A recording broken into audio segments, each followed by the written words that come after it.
Wrestling. The theatre of pro wrestling doesn't just exist in the ring, bell to bell, it exists on the microphone too. Not all wrestlers are superstars on the mic, but for a select few in history, they could truly make you believe, truly make you suspend your disbelief.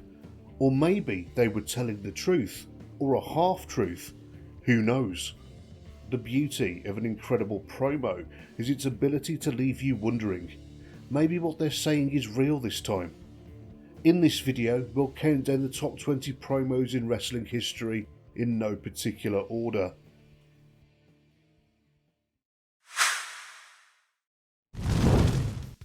One of the most memorable debuts of all time, the WWE's very own Millennium Clock counted down to 0, and the fans in attendance on August 9, 1999 reached a fever pitch.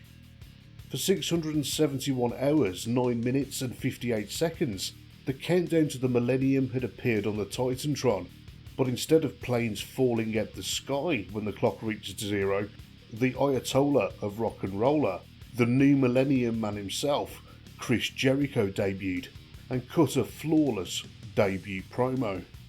Unthinkably, that occurred during a promo from none other than The Rock, who was standing in the middle of the ring at the time. Welcome to Raw is Jericho.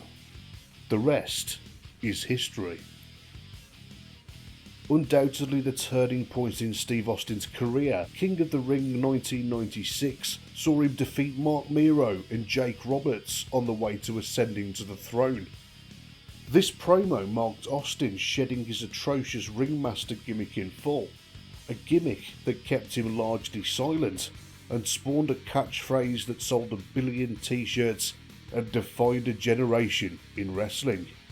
In response to the Bible-bashing promos of Jake Roberts at the time, Austin blasphemed, "Talk about your Psalms, talk about John 3:16. Austin 3:16 says, I just whipped your ass." Eyes were open to the incredible charisma and potential of Austin that night, and it wouldn't be long before Stone Cold was fully realised and ruling the wrestling world. Now, if you're a long-in-the-tooth wrestling fan like me, you'll know a retirement from the sport is very rarely a retirement at all. Old-timers like Ric Flair, Terry Funk and even The Undertaker can't quite seem to stay away from the business that made them superstars. Mark Henry's retirement in 2013 somehow felt different. Seemingly from the heart, Henry delivered his retirement speech in the middle of the ring after 17 years of service, tearing up in the process. Admittedly, it was an emotional time for the fans in attendance and at home too. We'd known Mark Henry since 1996, after all. Only, it turns out, Mark wasn't quite ready to retire just yet. Yes, it was all a swerve and John Cena got decimated by the former sexual chocolate. Mark Henry still had a lot left in the tank, it turned out, and what followed was an explosive last run in the main event of WWE. WrestleMania 6 in 1990 was set to see Hulk Hogan clash with the Ultimate Warrior in what promised to be a clash for the ages. The Warrior looked to be a credible contender to finally topple Hogan in the new decade. After all, the Hulkster had been on top for the best part of the 80s. Before the match came the promos, and the Warrior was absolutely on form here in producing some of the most compelling gibberish ever spouted in a WWE promo. With absolute utter conviction, Warrior snorted his way through 3.5 minutes via an allegory that saw Hulk kicking down the cockpit door of his plane and taking control of the vehicle. In amongst a career of promos that can be loosely described as outlandish, this one is genuinely insane. You know who I am, but you don't know why I'm here. Unknown to the crowd live at WCW Nitro at the time, these were the first shots fired in wrestling's hottest storyline for years. At a time in 1996 when WWE had been stagnating for years, WCW finally stepped up their game and got in the face of the Fed with the NWO. In the storyline, Scott Hall, previously known as Razor Ramon in WWE, loosely claimed to be an invader from up north, bringing a war from WWE to WCW in retaliation for Nitro being positioned directly against Raw. Later in the night, Hall got in the face of WCW's boss, Eric Bischoff, and told him he hadn't come alone. Wrestling fans had never seen anything like this before, and they were hooked. The touch paper was lit that night on Nitro, and WCW was well on the road to almost putting WWE out of business permanently. A fantastic example of when real life blurs into the fictional world of Monday Night Raw, Joey Styles finally snapped and quit his job as announcer on May the 1st, 2006. For 7 years in the mid-90s, Joey had commentated on renegade promotion ECW, apparently unscripted, and yearned for a return to the good old days. After being wound up by Jerry Lawler at ringside, the normally level-headed Styles finally unloaded on his broadcast partner. One of the benefits of live TV, Joey said as he appeared on the Raw stage, was that he could say whatever he wanted. He used to be the loose cannon of live commentary, after all. In an angry tirade, Joey finally snapped on WWE and his intelligence being insulted over being told how to present the show as sports entertainment instead of wrestling. Joey was sick of sports entertainment. He was sick of the fans in the arena buying into that crap, and he quit. Joey Styles later appeared as lead announcer for WWE's ECW reboot. If we're talking about believability, there was one man who led the way in the 1980s. Jake Roberts seemed to deliver his promos from the depths of his soul, his eyes piercing into yours as though there was no screen in between. Perhaps Jake was delivering his promos from a very real place. He had lived and was still living a tumultuous lifestyle after all. It's difficult to choose just one of Jake's promos at the time. In fact, I could have chosen 10, but this interview from WrestleMania 6 encapsulates in just 90 seconds what made him so great. In contrast to so many promos at the time, Jake delivers his speech down the lens without shouting and screaming, instead with poise and menace in his voice. The issue at hand with his opponent, the $1 Million Man Ted DiBiase, is laid bare. Roberts was tired of DiBiase humiliating those weaker and poorer than him, and on that night he was going to get vengeance, not only for himself, but on behalf of all the people DiBiase had made miserable on his path of greed. This time, DiBiase would be left grovelling, a victim of his way of life.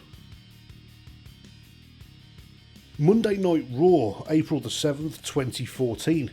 Wrestling fans around the world were still reeling from WrestleMania 30, one of the greatest wrestling events of all time, and in particular, the end of The Undertaker's famed WrestleMania streak. The look of shock had barely had a chance to leave the faces of those fans in attendance in New Orleans. Brock Lesnar and Paul Heyman were not there to rub cream on the bruised knees of those fans. We hate to say we told you so, but ladies and gentlemen, we told you so. Heyman had delivered many incredible promos in his tenure, but this one exemplified his job at keeping Lesnar over as a heel. Brock stood by like Heyman's chained ape in a t-shirt that simply said, "Eat, sleep, break the streak." As Heyman berated The Undertaker, now in the hospital, the announcers who gave a standing ovation to the loser at the end of the match last night, the wannabe hard men in the back. By the end of this promo, there was no doubt that Brock Lesnar was the one in 21-1. Long-time Bret Hart fans were stunned to hear the stream of expletives leaving his mouth on Raw in 1997. The perennial babyface for the best parts of the decade before, the business was moving under Hart's feet, and to quote his brother Owen, it was time for a change. With the likes of Stone Cold Steve Austin emerging as a new type of anti-hero babyface ready to replace him, and longtime rival Shawn Michaels being the preferred surrogate son to Vince McMahon, Bret reluctantly agreed to turn heel in 1997 as the dawn of the Attitude Era was rising in WWE. Bret shoves a pre-Mr. McMahon Vince to the ground before laying down a vitriolic promo full of cursing and frustration.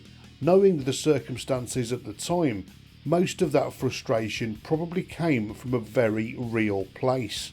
It's a look at the version of Bret Hart we might have had in the Attitude Era if he'd stayed with WWE after November 1997.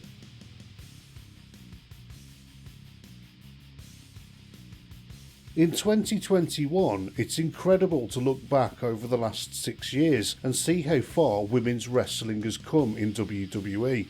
It's easy to forget that we haven't always had the likes of Sasha Banks, Bayley and Charlotte doing justice to the women's division and showing that they can get on the level of the men and even outperform them. 2013 was a time before there was a Women's Royal Rumble and a time before an all-women's WrestleMania main event. The women were still wrestling for the Divas Championship, and the women that were there weren't necessarily picked for their in-ring ability. AJ Lee was the one who broke the mould and paved the way, and her promo on Raw in August 2013 was full of difficult truths for the ladies being addressed in the middle of the ring. The women's division at the time was made up of ladies moonlighting on the crossover reality TV show Total Divas for the E! Channel. AJ Lee mocked them for living their lives in public on the show. In Lee's words, they were a bunch of cheap, interchangeable, expendable, useless women. It would take a couple of years to take hold, but AJ set the wheels in motion for the future of women's wrestling to mature from the era of models half-trained in wrestling to real women's wrestlers with a passion for the business. AJ Lee really was a trailblazer, perhaps a few years before a time that would really appreciate her. For many fans, Ric Flair entering WWE in August 1991 was a dream come true. Fans of WWE would have heard or seen Ric Flair's incredible promo ability in the NWA, but could never have imagined that Flair would bring those promos to the WWE. Unlike some other acquisitions from the NWA, Vince McMahon treated Flair with the respect he deserved, and by the 1992 Royal Rumble, Flair won the match and claimed the vacant WWE Championship after entering at number 3, and lasted for a whole hour in the contest. Booked brilliantly with his executive consultant Mr. Perfect and financial advisor Bobby Heenan by his side, for a couple of years this WWE version of Ric Flair fit perfectly amongst the WWE's roster of over-the-top faces and villains at the time. Ric Flair put the win and the WWE Championship over perfectly, proclaiming to be the new king of the WWE while allowing time for Heenan and Perfect to get their bit in too during the promo. A great example of a short but sweet Ric Flair promo full of everything that made him great in 2 minutes or less. I spoke during the intro to this video about the greatest promos in wrestling blurring the lines between reality and fiction. It's almost universally accepted, however, that the Montreal Screwjob was definitely not a case of fiction based on reality, but an absolutely devastating twist in the real life of Bret Hart, and an event that would turn the world of wrestling on its head. After Vince McMahon and his cohorts rang the damn bell prematurely on Hart's match against Shawn Michaels at the Survivor Series in 1997, he decided the world could do with putting the wrestling universe in order, considering he was the one that was looking decidedly like the bad guy after the whole debacle. In terms of setting the record straight and getting both the fans and the boys in the back on side, the interview was an abject failure. Most people sympathised with Bret under the circumstances, and Vince trying to explain how Bret screwed Bret did little to change their opinion. The interview is so significant in that it largely helped change the course of the business, and was one of the few significant moments that allowed WWE to build up momentum and start to fight back against the threat of extinction from WCW. Inadvertently, this interview introduced the world to Mr. McMahon, the evil genius owner of WWE.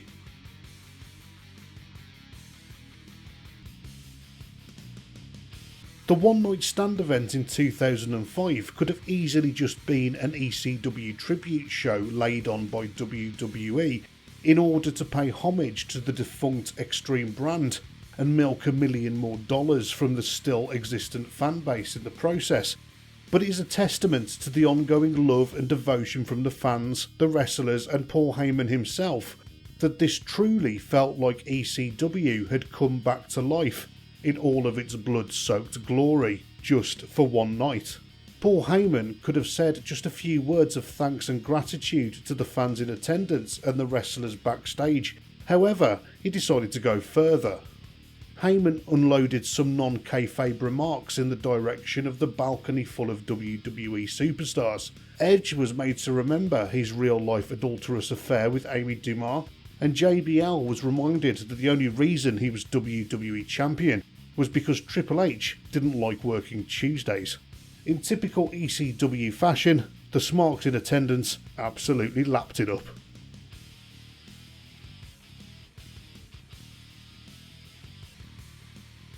In any conversation about wrestling's greatest ever orators, there is no way you can discount The Rock.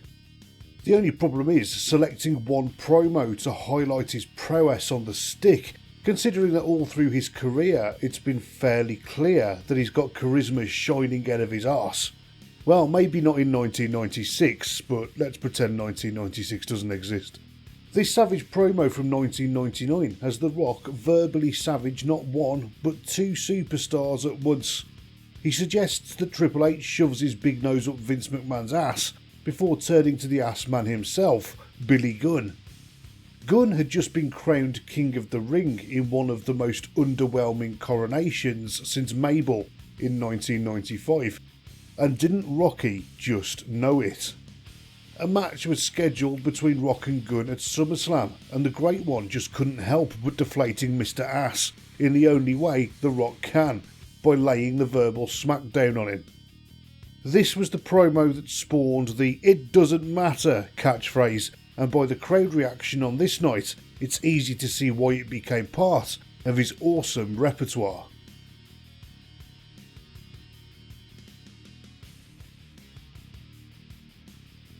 The old adage says that the best wrestling personas are those individuals that turn the volume up on their real life personality all the way to 11.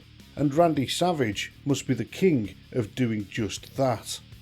Savage always projected an aura of paranoia during his promos and in the ring, and if recent interviews with the likes of Eric Bischoff and Bruce Pritchard are to be believed, those paranoid personality traits were apparent in his real life persona too, whether it be his distrust of other wrestlers or in his relationship with Miss Elizabeth. The Mega Powers tag team of Hulk Hogan and Randy Savage imploded on the road to WrestleMania 5. The paranoia towards Savage's former teammate and his perceived advances towards Miss Elizabeth. Also, Hogan apparently was embarrassing Savage by coming to his rescue instead of minding his own business. You can see Savage here is at his most paranoid. There's a rational explanation for everything that he's throwing in Hogan's face, but you can just tell that nobody would ever be able to convince him otherwise. After all my talk of the best wrestling personas being an extension of the real life performer, how about the three faces of Foley? Mankind, a mentally deranged, squealing miscreant with a pet rat. Dude Love, a super cool surfer who all the guys want to be and all the girls want to be with. And then there was Cactus Jack, fearless outlaw who wielded barbed wire baseball bats, sometimes on fire. How could these relate to Mick Foley's real life self? Mick Foley in real life comes across as a lovely father figure of a man enjoying his retirement from our great sport, rather than the schizophrenic presentation of his three characters on WWE TV in the late 90s. However, Foley has stated that there is some of him in all of those characters. WWE were doing some great character work in 1997, and a method they employed with several superstars was the sit-down interview. Mankind sat across from JR as the interviewer delved into Mankind's deranged psychology and love of pain. The interview spliced Mick Foley's real-life stories. The footage Foley filmed of him garbage wrestling in his backyard, the infamous footage of Foley jumping off his roof in the early 80s, all used to illustrate the twisting of the fictional young Mankind's mind. Little effort is needed to suspend your disbelief while you watch JR slowly unravel Mankind's mind until he can take no more. This interview with Dusty Rhodes is an absolute masterpiece of a promo. Rhodes, always the everyman, had been horribly beaten down by Ric Flair and the Horsemen, leaving him to both fend for his life and his livelihood. Over the weeks since the attack, Rhodes had been on hard times, as he describes it, struggling to make ends meet, with his work taken from him. Rhodes thanked the fans for sending in their letters of support, making an instant connection with them. Cleverly, Rhodes then equated his own struggles to those being felt by his fellow blue-collar workers across mid-America. Rhodes was endeared to them on their most basic level because it felt like he was one of their own. Brilliantly, Ric Flair was presenting himself as the polar opposite at the time, which gave even more contrast to the feud and made an even bigger babyface out of Rhodes. Flair was the champion, he was rich, just like a malicious king in his wrestling territory. He would torment those weaker than him and flaunt his wealth in their faces. As much as Rhodes was easy to love, Flair was easy to hate. It was the quintessential wrestling feud, and this promo was masterfully produced to draw those fans to the shows to hopefully see their working class hero kick Ric Flair's ass once and for all. Chris Jericho has managed to successfully reinvent himself over and over again during his illustrious career, since his debut in the mid-90s all the way through to his current persona in 2021 in All Elite Wrestling. As his persona has morphed through the last 2.5 decades, so has his promo style. Jericho has literally gone from saying nothing during his promos to saying everything. For most Western wrestling fans, their first exposure to Chris Jericho was in WCW back in the late 90s. In his feud with Dean Malenko in 1998, Jericho wanted to prove he could square up to Malenko in terms of technical ability. Malenko was of course calling himself the man of 1,000 holds at the time, and Jericho proved to be the perfect fall for him here. Just moments after dispatching Marty Jannetty in the middle of the ring, Jericho got his list out and started arm drag, reeling off all the holds he knew how to perform. Arm bar, Jericho continued. The list went on and Nitro had to go for a break. When Nitro returned, the crowd were alive and Jericho was getting serious heat. The importance of this promo comes from the fact that the cruiserweights so very rarely were seen as much more than the act to get the show started and the crowd alive by WCW. But it's a testament to the amazing charisma of the lion-hearted Chris Jericho here that he was allowed to try and get himself over on the stick. For the first time to a mainstream audience, Jericho was getting the recognition he deserved, and nobody has been able to stop him since.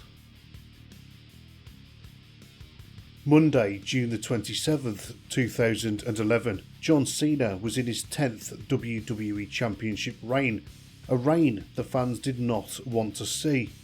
CM Punk was about to put the company on blast and truly became a voice for the voiceless in a promo that broke the fourth wall and walked the line between fiction and reality.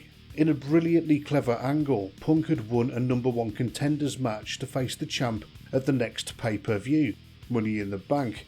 It just so happened that on the night of that pay-per-view, his contract would be coming to an end. Punk made it clear that he would not be signing a new contract, and if he were to win the championship, he would be taking it home with him. Before the promo, Punk interfered in a tables match between Cena and R-Truth, allowing Truth to win the contest. Now was the perfect time to deliver some home truths. Punk headed to the stage in his Steve Austin t-shirt, microphone in hand, and sat down. He made it clear that this wasn't about John Cena, because just like Hulk Hogan and Dwayne Johnson before him, he was just a pet, doing what he was told by his owner, Vince McMahon, and kissing his ass on a daily basis. Punk reminded everyone that he was the best wrestler in the world, the best ever since day one when he stepped foot in WWE, but it was never recognised. Punk went on to berate Triple H and Stephanie McMahon. This was truly a defining promo in pro wrestling, breaking the rules as to what was allowed to be said, blurring the line between real and fake. Shockwaves can be felt throughout the wrestling industry when certain events take place. Many times in history have we experienced this phenomenon. In fact, we've covered some of those moments previously in this video. The Montreal Screwjob, The Undertaker losing his WrestleMania streak, Scott Hall invading WCW, and here a direct continuation of that story. Hulk Hogan does the unthinkable and turns on the Hulkamaniacs that had remained loyal to him for the past 15 years. It's an image that's burned into our minds as wrestling fans as Hogan stands in the middle of the ring with Scott Hall and Kevin Nash, Mean Gene standing by disgusted. Moments earlier, Hogan had marched down to the ring, we assumed to help the loyal WCW tag team of Randy Savage, Sting and Lex Luger. 2 atomic leg drops later from Hogan to Savage, and that punctuated Hogan's intentions. Hogan, who always expected to be a career-long perennial babyface, explained his actions. Hogan had left WWE to join WCW, and billionaire Ted Turner had promised Hogan movie roles and millions of dollars and top caliber opponents in the ring. Well, Hogan was bored, brother. Hall and Nash were the new blood of pro wrestling, and he was joining them. What the fans were looking at was the new world order of wrestling.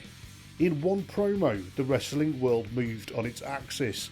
Hogan had done the unthinkable and turned heel, and the new world order was formed. WCW would never be the same again, and as the butterfly flapped its wings, WWE would be brought to the brink of going out of business. Are you ready?